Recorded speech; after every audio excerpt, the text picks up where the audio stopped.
నమస్తే, welcome to hello doctor. గుండె సమస్యలను ఎలా గుర్తించాలి, అలాగే దీనికి సంబంధించి అత్యాధునిక చికిత్సా విధానాలు ఏమున్నాయి? ఈరోజు టాపిక్ ప్రోయాక్టివ్ హార్ట్ కేర్. దీనిపై మనతో మాట్లాడటానుకున్నారు డాక్టర్ హనుమంత్ రెడ్డి గారు, senior consultant interventional cardiologist, care hospitals Hyderabad నుంచి. నమస్తే అండి. నమస్తే. అలాగే డాక్టర్ నాగుల ప్రవీణ్ గారు, associate professor, Osmania general hospital Hyderabad నుంచి. నమస్తే అండి. నమస్తే. అలాగే డాక్టర్ ప్రణీత్ గారు ఉన్నారు, senior consultant cardiologist, care hospitals Hyderabad నుంచి. నమస్తే అండి. సో వీరితో మాట్లాడి దీని గురించి డీటెయిల్గా తెలుసుకుందాం. ముందుగా హనుమంత్ రెడ్డి గారు, ఇప్పుడు చాలామందికి హార్ట్ కేర్ గురించి చాలామందికి అవగాహన లేదండి. అసలు దీనికి సంబంధించి అవగాహన పెంపొందించుకోవాలంటే ఏం చేయాలి? అలాగే ప్రోయాక్టివ్ కేర్ వీళ్ళకి దీనికంటే దీంట్లో మెయిన్ రోల్ ఎలా ప్లే చేస్తుంది హార్ట్ డిసీజెస్కి సంబంధించి? నార్మల్గా ప్రొయాక్టివ్ కేర్ అంటే మనం రాకముందే తెలుసుకోవడానికి గుండె లక్షణాలు ఏమన్నా తెలుసుకోవాలి, ఆరోగ్యం ఏమైనా ఎలా ఉందని. మేజర్గా వీళ్ళ ఇంట్లో ఎవరికైనా హార్ట్ ప్రాబ్లంలు ఉన్నాయా, వీళ్ళకి బీపీ షుగర్లు ఉన్నాయా అవి తెలుసుకోవడం మంచిది. ముందే బీపీ షుగర్ టెస్ట్ చేసుకోవడము. ఇంట్లో ఎవరికైనా హార్ట్ ప్రాబ్లం ఉండి వీళ్ళకి నడుస్తుంటే ఛాతీ నొప్పి, ఆయాసం అలాంటివి ఉన్నాయంటే ఒకసారి డాక్టర్ని ఫాలో చేయి. బేసిక్ ఇన్వెస్టిగేషన్స్ అంటాం, అంటే ఈసీజీ, ఎకో లాంటి టెస్టులు చేసుకొని దాంట్లో హార్ట్ ప్రాబ్లమ్స్ ఉన్నాయా లేదా తెలుసుకోవాలి. దాంట్లో కానీ ఏమైనా ఇబ్బంది ఉంది, డాక్టర్ కన్సల్టేషన్ అయిన తర్వాత నెక్స్ట్ టెస్ట్ ఏం చేస్తాం, ఎవరికి నొప్పి ఆయాసం ఉందంటే థ్రెడ్మిల్ అనే టెస్ట్ చేస్తాం. Treadmill depending on patient condition బట్టి సిటీ కోరనరీ యాంజియోగ్రామ్ చేసి దీంట్లో హార్ట్ బ్లాక్స్ ఉన్నాయంటే నిర్ధారించుకోవడానికి నెక్స్ట్ లెవెల్ టెస్ట్ వెళ్తాం. అందుకే ప్రతి ఒక్క పేషెంట్కి ఏమన్నా నొప్పి, ఆయాసం, ఇంట్లో ఎవరైనా సడన్ కార్డియాక్ డెత్ ఇష్యూస్, నార్మల్గా రిస్క్ ఫ్యాక్టర్ బీపీ షుగర్ అట్లాంటివి ఉన్నాయంటే ముందే దాన్ని తెలుసుకొని ఉంటే దాన్ని నివారించుకొని ట్రీట్మెంట్ రెగ్యులర్గా ఫాలో అప్ అవ్వడం మంచిది. అట్ ద సేమ్ టైం వాళ్ళు చేసే ఎక్సర్సైజెస్ నార్మల్గా దాన్ని రెగ్యులర్గా ఎలా మానిటర్ చేసుకుంటున్నారు, ఫుడ్, వాళ్ళ యొక్క యాక్టివిటీస్, లైఫ్ స్టైల్ మోడిఫికేషన్, ఇప్పుడు కోవిడ్ తర్వాత పెరిగే స్ట్రెస్ లెవెల్లో ఇవన్నీ అధిగమించుకొని కంట్రోల్గా ఉంటే లాంగ్ టర్మ్లో మనకు చాలా బెనిఫిషియల్ అండి. ఎస్. అలాగే ప్రవీణ్ గారు, గుండె జబ్బులకి అసలు రీజన్స్ ఏంటండి? అలాగే హిస్టరీతో గుండె జబ్బుల్ని ఎలా పసిగట్టగలం మనం? గుండెకి సంబంధించి వ్యాధులు తెలుసుకోవడానికండి రిస్క్ అసెస్మెంట్ అనేటివి ఉంటాయి. అందులో మేజర్గా చూసేటి రిస్క్ ఫ్యాక్టర్స్. సో అవి 2 టైప్స్ ఉంటాయండి, non modifiable, modifiable risk factors. అంటే నాన్ మాడిఫైబుల్ అంటే we can't do anything. So example, ఎవరైనా ఇంట్లో హార్ట్ ప్రాబ్లం ఉంది అనుకోండి, ఫ్యామిలీ హిస్టరీ ఆఫ్ సిఏడి అంటారు. సో వాళ్ళల్లో we can't change that one. ఇంకోటి ఏజ్ పరంగా మోర్ దెన్ 60 years ఉందంటే హార్ట్ డిజీజ్ అనేది ఎక్కువగా ఉంటుంది. జెండర్, మేల్స్కి ఎక్కువ రిస్క్ ఉంటుంది ఫీమేల్స్ కంటే. So these are not modifiable. Coming to major మనం ఆస్పెక్ట్స్ ఎక్కడ ఫోకస్ చేయాల్సి ఉంటుందంటే preventable aspects. Modifiable risk factors అనేటివి మనం కంట్రోల్ చేయగలుగుతాం.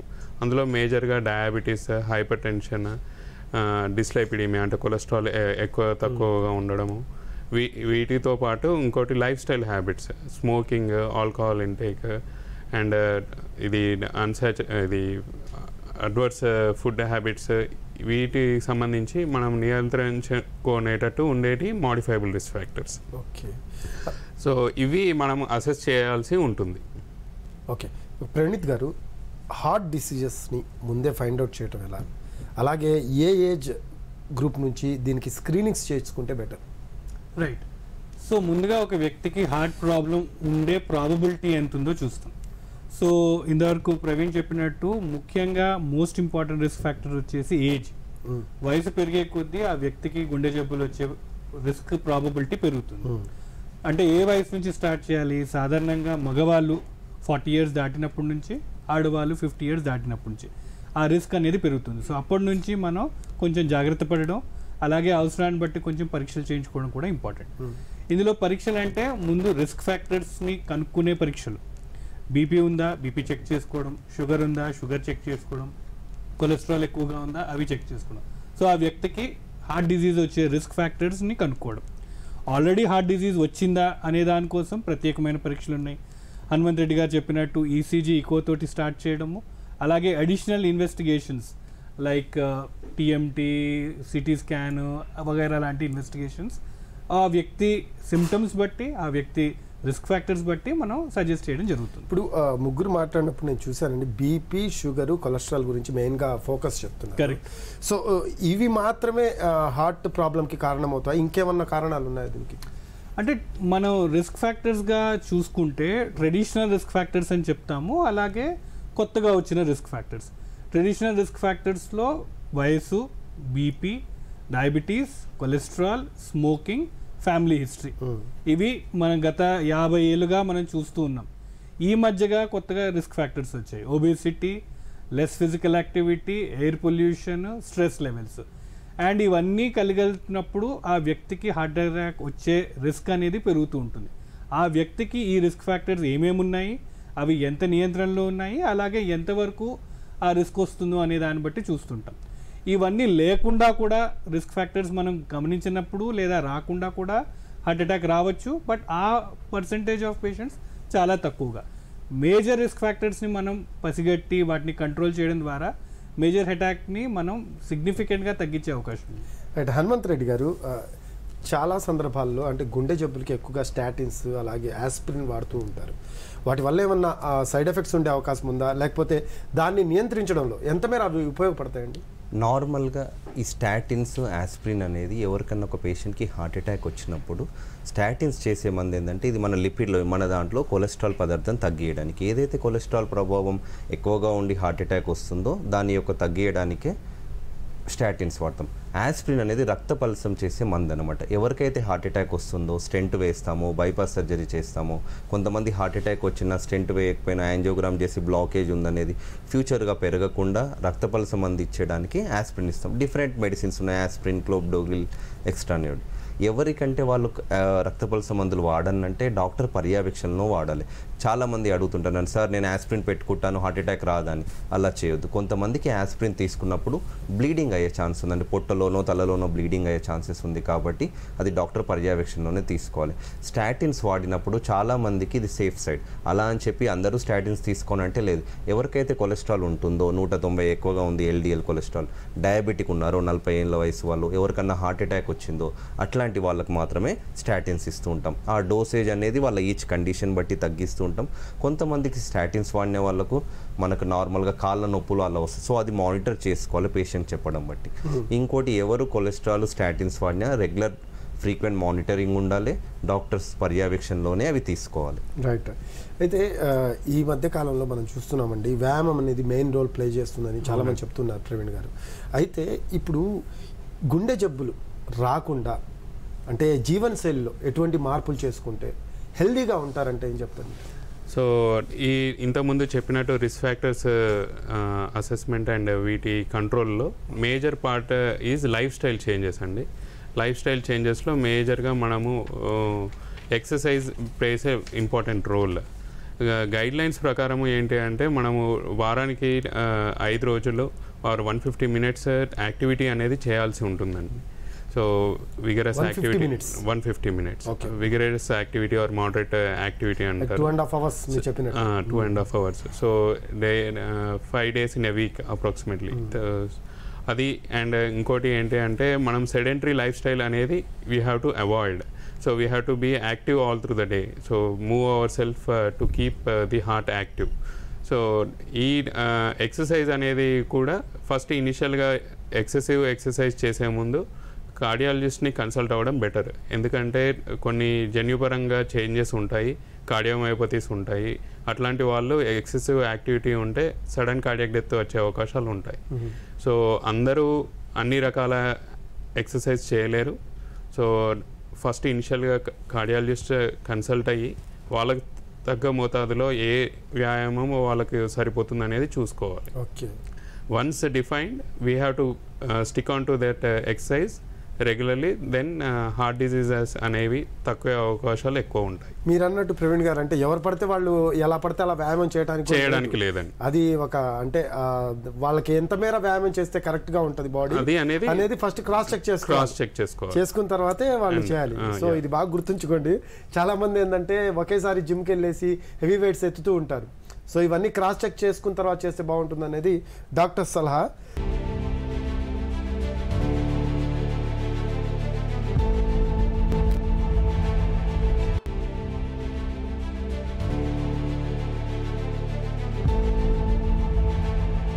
ప్రణీత్ గారు, ఇక మనం చూస్తే చాలా రకాల గుండె జబ్బులు ఉంటాయి. ఒక్కొక్క జబ్బుకి ఒక్కొక్క రకమైన చికిత్సని ఇస్తూ ఉంటారు. లైక్ సివియర్ కేసెస్ని ఎలా చూస్తారు, అలాగే నార్మల్ కేసెస్ని ఎలా చూస్తారు? అత్యాధునిక చికిత్సా విధానాలు ప్రస్తుతం ఏమున్నాయి? రైట్, మీరు అన్నట్టు హార్ట్ డిజీజెస్ అనేవి ఉట్టి హార్ట్ అటాక్ ఒకటే కాదు. ముఖ్యంగా చూసుకుంటే మేజర్గా 4 ప్రాబ్లమ్స్ హార్ట్ నుంచి ఉంటాయి. ఒకటి బ్లడ్ వెజల్స్కి సంబంధించిన ప్రాబ్లం, కోరనరీ ఆర్టరీ డిజీజ్ అంటాము. 2 వాల్వ్కి సంబంధించిన ప్రాబ్లం, వాల్వులర్ హార్ట్ డిజీజ్ అంటాము. 3వది ఎలక్ట్రికల్ సిస్టమ్, కండక్షన్ సిస్టమ్ అంటాం, దానికి సంబంధించిన ప్రాబ్లము. అలాగే మజిల్కి సంబంధించిన ప్రాబ్లం, హార్ట్ ఫెయిల్యూర్ అంటాం. సో ఆ ఉన్న ప్రాబ్లమ్ని ఫస్ట్ డిఫైన్ చేయాలి, దెన్ తర్వాత దాని సివియారిటీని మనం ఐడెంటిఫై చేయాలి. సివియారిటీని బట్టి మనం ట్రీట్మెంట్ సజెస్ట్ చేస్తాం. మోస్ట్ ఆఫ్ ద టైం అందరికీ మందులు సరిపోతాయి. మందులతోటి ప్రాబ్లం కంప్లీట్గా క్యూర్ అవ్వలేదు లేదా కంట్రోల్ అవ్వలేదు, దానికి తగ్గట్టు అదనంగా మనం అడిషనల్ ప్రొసీజర్స్ చెప్తాం. యాంజియోప్లాస్టీ అనండి, సర్జరీ అనండి, లేదా మెషిన్స్ అనండి. సో ఆ వ్యక్తి ప్రాబ్లం సివియారిటీని బట్టి మనం ట్రీట్మెంట్ డిసైడ్ చేసేది ఉంటుంది. కార్డియాలజీ ఫీల్డ్లో టెక్నాలజీ అడ్వాన్స్మెంట్స్ అనేవి చాలా ముందస్తుగా ఉన్నాయి. ఈ మధ్య కాలంలో చూస్తే మనం ఎంత మినిమల్గా పేషెంట్కి ఎంత నొప్పి తగ్గించి ఎంత మినిమల్గా మనం ప్రొసీజర్ చేయగలుగుతాం అనే దాని మీద దృష్టి పెట్టాం. సో హాస్పిటల్ స్టే కానివ్వండి, లేదా పేషెంట్కి ఉండే ఇబ్బంది అనివ్వండి, నొప్పి కానీ ఇన్ఫెక్షన్ కానీ, వాటిని తగ్గించే ప్రయత్నం మనం చేస్తున్నాం. సో వీటిల్లో మినిమల్గా మనం సర్జరీ చేయడము, సర్జరీ లేకుండానే వాల్వ్ మార్చడము, సర్జరీ లేకుండానే స్టెంట్ పెట్టడము, చిన్న చిన్న డివైజెస్ వాడడము, పేస్ మేకర్స్ కానివ్వండి లేదా వాల్వ్స్ అనండి, ఇవన్నిటిలోనూ ఎక్సెసివ్గా మనకి టెక్నాలజీ అడ్వాన్స్మెంట్ వచ్చింది. అలాగే ఇదివరకు కొన్ని సర్జరీ ద్వారానే చేయాల్సిన ప్రాబ్లమ్స్ని కూడా మనం సర్జరీ లేకుండా టెక్నాలజీ సహాయంతో మనం మినిమల్గానే మనం ఈ ప్రొసీజర్స్ని చేయడం జరుగుతుంది. అండ్ ఈ మధ్య చూస్తే ఆర్టిఫిషియల్ ఇంటెలిజెన్స్ అనేది కూడా కార్డియాలజీ డిపార్ట్మెంట్లో వచ్చింది. సో ముందుగానే మనం డిజీజెస్ని ఐడెంటిఫై చేయడము, అలాగే వాటిని ట్రీట్మెంట్ చేయడము, వీటిల్లో కూడా జెనెటిక్ టెస్టింగ్లో కూడా హెల్ప్ అవుతుంది. సో టెక్నాలజీ డెఫినెట్లీ చాలా రోల్ ప్లే చేస్తుంది అండ్ కార్డియాలజీ ఫీల్డ్లో కూడా దాని ప్రభావం కనిపిస్తుంది. Yes, advance technology. గుండె నొప్పి వస్తుంది అంటే ముందే తెలియజేసే పరికరాలు కూడా వచ్చాయి. రైట్ అండి. కమింగ్ టు హనుమంత్ రెడ్డి గారు, ఇప్పుడు గుండె ఆరోగ్యంగా ఉండటం కోసం ఎటువంటి ఫాలోఅప్స్ అవసరం? రెగ్యులర్ ఫాలోఅప్స్ ఎంత మేర దోహదపడతాయంటే ఏం చెప్తారు? అలాగే ఇప్పుడు ఈ గుండె ఆరోగ్యంగా ఉండటం కోసం ఏ ఏజ్ గ్రూప్ నుంచి రెగ్యులర్ ఫాలోఅప్స్ చేసుకుంటే బెటర్? నార్మల్గా ఎవరికైనా ఒక 40 years దాటారనుకోండి, ఒక మేల్, ఒక ఫీమేల్, ఇంతకుముందు సార్ వాళ్ళు చెప్పినట్టు 50 years ఫీమేల్ దాటారు. కానీ మన ఇండియాలో హార్ట్ అటాక్స్ ఒక డికేడ్ ఎర్లీ, అంటే 10 సంవత్సరాలు ముందే వస్తున్నాయి వెస్ట్రన్ వాళ్ళతో కంపేర్ చేస్తే. మా ప్రాక్టీస్ ప్రకారం సజెస్ట్ ఒక 40 years దాటిన వాళ్ళు ఎవరన్నా సరే ఒకసారి బీపీ, షుగర్ ఏమన్నా ఉంటే చెక్ చేసుకోవడం మంచిది. ఇంట్లో ఎవరికన్నా వాళ్ళ సంబంధించిన ఫస్ట్ డిగ్రీ రిలేటివ్స్లో అమ్మకో నాన్నకో ఎవరికైనా హార్ట్ ప్రాబ్లం ఉంది, స్ట్రాంగ్ ఫ్యామిలీ హిస్టరీ ఉంది, సడన్ కార్డియాక్ డెత్, సడన్గా చనిపోయారంటే వాళ్ళు ఒక డాక్టర్ని కన్సల్ట్ అయ్యి ఈసీజీ ఎకో వాళ్ళ హిస్టరీని బట్టి తీసుకోవడం మంచిది. ఒక సేమ్ టైం అలా అయిపోయిన తర్వాత వాళ్ళకు ఫాలో అప్ ఎలా ఉండాలి? ఇంకొకటి కొలెస్ట్రాల్ టెస్ట్. ఇది హార్ట్ అటాక్ రాకముందు ఇచ్చే ప్రైమరీ ప్రివెన్షన్. కొంతమందికి హార్ట్ అటాక్ వస్తుంది, ఫస్ట్ టైం మనం హార్ట్ అటాక్ వచ్చిన తర్వాత స్టెంట్ వేస్తాం, తర్వాత మళ్ళీ వాళ్ళు ఫాలో అప్లో రెగ్యులర్ ఉండరు. హార్ట్ అటాక్ వచ్చిన తర్వాత కూడా వీళ్ళు కూడా రెగ్యులర్గా ఫాలో అప్లో ఉండాలి. వీళ్ళు దీంట్లో అస్సలు నెగ్లిజెన్స్ చేయొచ్చు. వీళ్ళు ఒక్కసారి హార్ట్ అటాక్ నుంచి వచ్చిన తర్వాత హాస్పిటల్ నుంచి ట్రీట్మెంట్ అయిన తర్వాత డిశ్చార్జ్ అయిన తర్వాత కంపల్సరీ వాళ్ళు బ్లడ్ టెస్ట్, చాలా మంది ఏదో టాబ్లెట్స్ ఇచ్చారు అని వాడుతూ, అలా కాదు, normal compulsory every first 1 year వరకు ఫస్ట్ ఒకసారి 1 monthకి, తర్వాత 3 monthsకి, 6 monthsకి, 1 year రావడం మంచిది. వచ్చినప్పుడు పేషెంట్ కండిషన్ బట్టి వాళ్ళ బ్లడ్ టెస్ట్లు ఎలా ఉన్నాయి, ఎందుకంటే వాళ్ళు ఆస్పిరిన్ వాడుతూ ఉంటారు, రక్తం ఏమైనా తగ్గిందా, కొలెస్ట్రాల్ మందులు వాడుతుంటారు, కొలెస్ట్రాల్ ఎలా ఉంది, షుగర్ కంట్రోల్గా ఉందా, బీపీ కంట్రోల్గా ఉందా, ఇవన్నీ మనం కంట్రోల్గా పెట్టుకుంటేనే ఎట్ ద ఎండ్ మనం హార్ట్ని గట్టిగా పెట్టుకోవచ్చు. ఇవన్నీ లేకుండా ఫాలో అప్లో లేకపోవడం కష్టమవుతుంది. ఒక్కసారి 1 సంవత్సరం దాటిన తర్వాత పేషెంట్ స్టేబుల్గా ఉన్నారు అని అంటే ప్రతి 6 months to 1 year డిపెండింగ్ వాళ్ళ కండిషన్స్ బట్టి, దూరం దాన్ని బట్టి హాస్పిటల్కి చెక్ చేసుకోవచ్చు. ఇవన్నీ చేస్తూ ఫాలో అప్ అనేది ఓన్లీ బ్లడ్ టెస్ట్లతోనే కాదు, ఎట్ ద సేమ్ టైం వాళ్ళ లైఫ్ స్టైల్ని ఫాలో అప్ చేసుకోవాలి, డైట్ని ఫాలో అప్ చేసుకోవాలి, at the same time daily exercise చేస్తున్నారా లేదా అనేది కూడా ఫాలో అప్ చేసుకోవడం చాలా మంచిది. రైట్. సో విన్నారు కదా, హనుమంత్ రెడ్డి గారు అంటున్నారు 40 years దాటిన వాళ్ళు ఒకవేళ గుండె ఆరోగ్యంగా ఉన్నా కూడా ఫాలోఅప్ చేసుకొని క్రాస్ చెక్ చేసుకుంటే బెటర్ అని చెప్తున్నారు. సో ఖచ్చితంగా మీరు అవి పాటించండి. ఆరోగ్యంగా ఉంది అని లైట్ తీసుకోవద్దు, ఎందుకంటే జనరేషన్స్లో చాలా చేంజెస్ వస్తున్నాయి కాబట్టి సో ఖచ్చితంగా మనం ఫాలోఅప్స్లో ఉండాలి. కమింగ్ టు ప్రవీణ్ గారు, ఇప్పుడు ఈ మధ్యకాలంలో చాలా ఎక్విప్మెంట్స్ వచ్చాయి, లైక్ స్మార్ట్ వాచెస్ అని, అవి చాలామంది దాన్ని ధరిస్తూ ఉన్నారు, హార్ట్ రేట్స్ చెప్తున్నాయి, అన్నీ చెప్తున్నాయి. సో అవి ఎంత మేర దోహదపడతాయి గుండె సమస్యల్ని తెలియజేయడానికంటే ఏం చెప్తారు? సో మీరు అన్నట్టుగా ఏవైతే అడ్వాన్సెస్ వచ్చాయో digital watches and the technology అనేది చాలా దోహదపడుతుందండి కార్డియాలజీ పరంగా.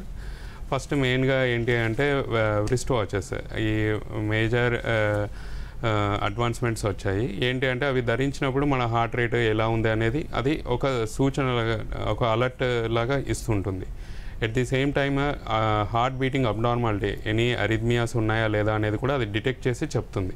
సో దీనివల్ల మనకు ఏ విధంగా ఉపయోగపడుతుంది అంటే, ఒక పేషెంట్ ఆ వాచ్ ధరించినప్పుడు అబ్నార్మల్ హార్ట్ బీటింగ్ ఉంది అంటే then he can alert his doctor, and ఆ డాక్టర్కి కూడా సమాచారం చేరవేసేటట్టు అడ్వాన్స్మెంట్స్ వచ్చాయి.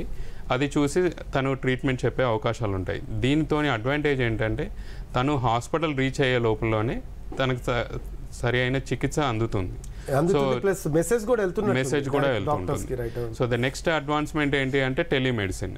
సో ఇప్పుడు దూర ప్రాంతాల్లో మనము గ్రామాల్లో ఉన్నా కూడా ఒక ఈసీజీ తీసేసి, ఛాతి నొప్పి ఉండి ఈసీజీ తీశారనుకోండి, ఎస్టీటీ చేంజెస్ ఉండి ఆ పేషెంట్కి సరి అయిన మోతాదులో ట్రీట్మెంట్ కూడా ఇవ్వగలుగుతున్నాం. That is because of the telemedicine. Next ఇంకోటి ఏంటి అంటే మానిటర్, మనము ఒక 7 days మానిటర్ చేయొచ్చు. హోల్టర్ మానిటర్ అనేది చిన్న పరికరము, ఒక బ్యాండేజ్ పెట్టేసి మానిటర్ చేస్తారు. That report will be reaching the doctor even at distant. So these are the advances we can do. And ఇంకోటి ఏంటి అంటే పర్సనల్గా పేషెంట్కి ఎలా ఉపయోగపడుతుంది అంటే నెంబర్ ఆఫ్ స్టెప్స్ కౌంట్ అనేది ఉంటుంది.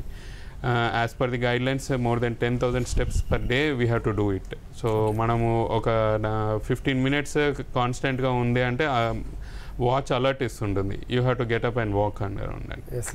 So these are the helpful aspects of the technology. మీరు అన్న 10,000 steps ఖచ్చితంగా డైలీ మనం పాటిస్తే బాగుంటుంది. చాలా మంది ఉన్నారండి రెగ్యులర్ యాక్టివిటీస్ లో భాగంగా మధ్య మధ్యలో స్టెప్స్ కౌంట్ అవుతూ ఉంటాయి, రైట్? అవి కూడా కౌంట్ లో తీసుకోవచ్చా? ఓవరాల్ గా నాట్ ఇన్ ద కాన్స్టెంట్, ఒకటేసారి అని కాదు, ఓవరాల్ గా all through the day we have to do more than 10,000. Okay, 10,000 ఉండాలి.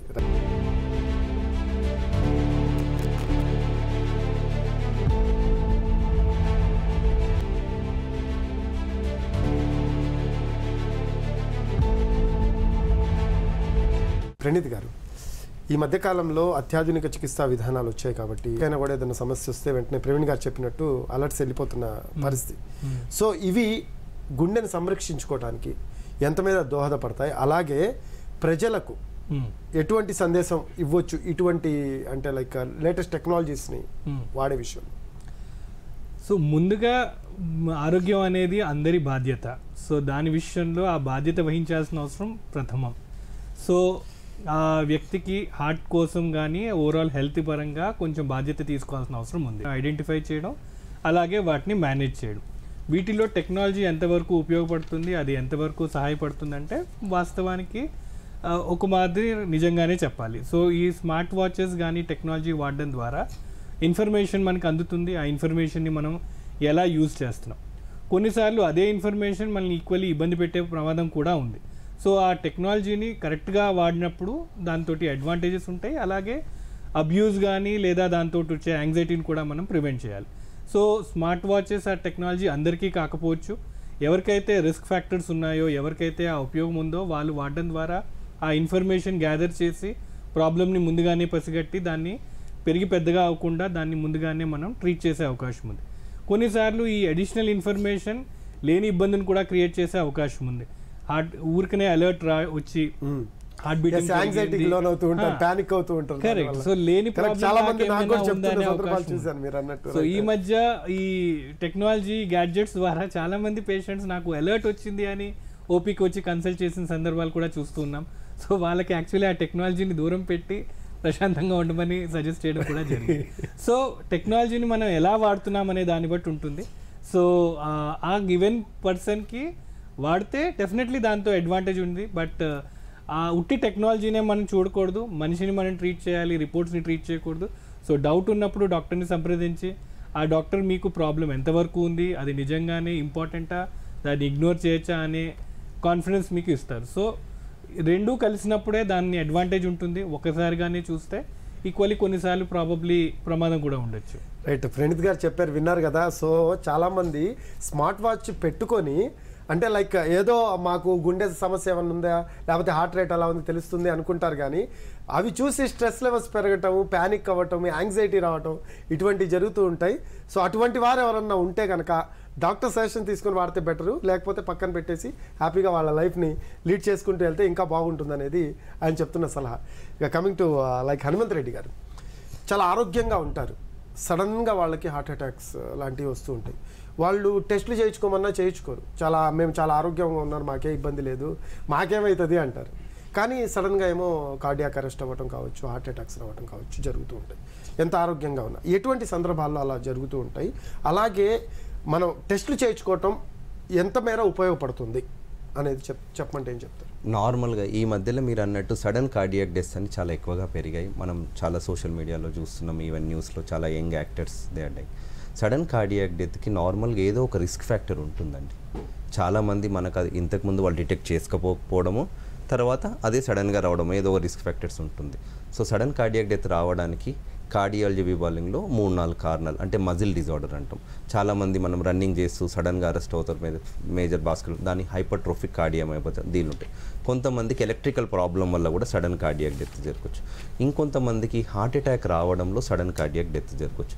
సో ఈ 3 కారణాల యొక్క లక్షణాలు మేజర్ సడన్ కార్డియాక్ డెత్ ఉన్నా సడన్గా వాళ్ళకు నొప్పో ఆయాసమో రావచ్చు, సడన్గా చక్కెర వచ్చి పడిపోవచ్చు. ఏదో ఒకటి వాళ్ళకు చాలామంది సడన్ కార్డియాక్ డెత్లో ఏదో ఒక ఇట్లాంటి ఇన్సిడెంట్ ఒక 1-2 వీక్స్ ఏదో జరిగింది, ఒక 1-2 నొప్పి జరిగింది, కానీ వాళ్ళు ఏదో గ్యాస్ట్రిక్ నొప్పియో ఏదో తల తిరిగిందో అని దాన్ని నెగ్లెక్ట్ చేసి ఉంటారు. నెక్స్ట్ టైం వచ్చిన ఒక మా కార్డియాలజీ రూల్ 50% రూల్ అంటాం. 50% ఆఫ్ సడన్ కార్డియాక్ డెత్ ఈరోజు జరిగిందంటే 50% మందికి ఆల్రెడీ దేవుడు ఒకసారి వార్నింగ్ ఇచ్చి వెళ్ళాడు. అప్పుడు మనం దాన్ని నెగ్లెక్ట్ చేసామంతే. అందుకే ఎవరికి ఆరోగ్యంగా ఉంటే చాలా మంచిది. మీరు ఆరోగ్యంగా ఉన్నారంటే రెగ్యులర్గా మీరు ఎక్సర్సైజ్ చేస్తున్నారు, ఒక 30 minutes ఉరుకుతున్నారు, నార్మల్ రన్నింగ్ చేస్తున్నారు, మీకు ఏమి ఇబ్బంది లేదంటే యువర్ ఫిజికల్లీ ఫిట్. నేను నార్మల్ సెడెంటరీ లైఫ్ స్టైల్లో ఉన్నాను, నా పని నేను చేసుకుంటున్నానంటే యువర్ హార్ట్ అటాక్లో తెలియని బ్లాకేజెస్ ఉండొచ్చు. మీరు ఎప్పుడైతే ఎగ్జర్ట్ చేస్తారో, ఫిజికల్ ఎగ్జర్షన్ చేస్తారో అప్పుడు మీకు నొప్పి అనేది రావచ్చు. అందుకే ఎవరన్నా 40 years దాటిన వాళ్ళకు బ్లడ్ షుగర్స్ ఎలా ఉన్నాయి, బీపీ ఎలా ఉంది, అవసరమైతే వాళ్ళకి ఈసీజీ ఎకో, వాళ్ళ కండిషన్స్ దాన్ని బట్టి, వాళ్ళకి సిమ్టమ్స్ దాన్ని బట్టి రికమెండ్ చేస్తాం.